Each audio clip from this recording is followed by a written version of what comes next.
مرة عمري تقريبا 14 أو 15 سنة هيك شي. أمه طاحت برقبة أبوي، اخطب له مرة زوجه، خلنا زوجه صار زلمة، صار كذا ما أدري شنو، تلح على أبوي.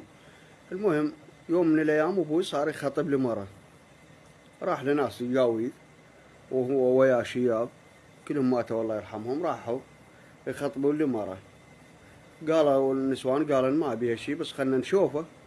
العرب قبل ما يقعد وياها وهاي لا هيك يعني من بعيد يخطب حتى يشوف انه بيحاض ما بيحاض.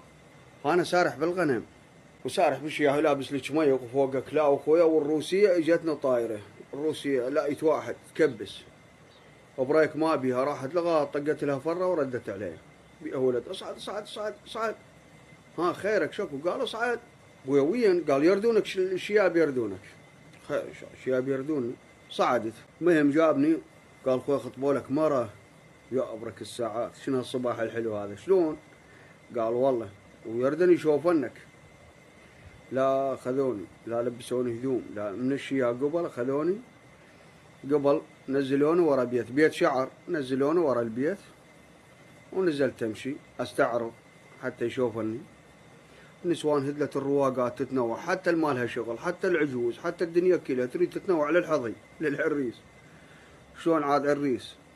المهم جيت امشي شافني افتريت طبيت للشياب.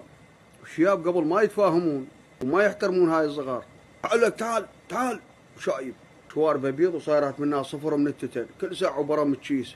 اقعد هنا اقعد هنا ثبر اقعد.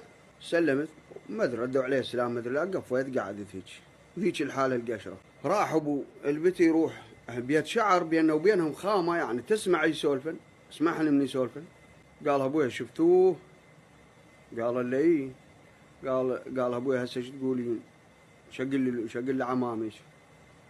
اسمع البنت ايش قالت له؟ قالت له ابوي شنو الذنب اللي مسويته انا حتى تعاقبوني بهيك عقوبه؟ شنو اللي مسويته الذنب هسه بنت الحلال؟ قول ابويا ما اريدن ما اريدن، شو ما زيك على هالسالفه هذه؟ ديوان يسمعني كله. قالت ابويا شنو الذنب اللي مسويته انا وتعاقبوني هالعقوبه هاي؟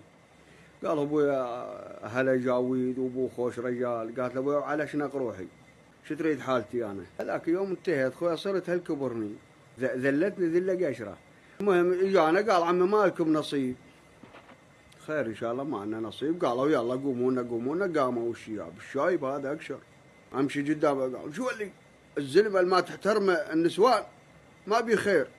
هو ايش تحترم من النسوان؟ انا لابس دشداش 4 سنوات اشتري لي دشداشه واصله لركبي، ما مشط شعري يمكن 6 اشهر، ما مزينه يعني غير يكون هسه تريد تشوف لها مخلوق بشر تشوف وجهه ماكو يعني، ويذب اللوم عليه زلمه زلمتي زلمتي يسروبه.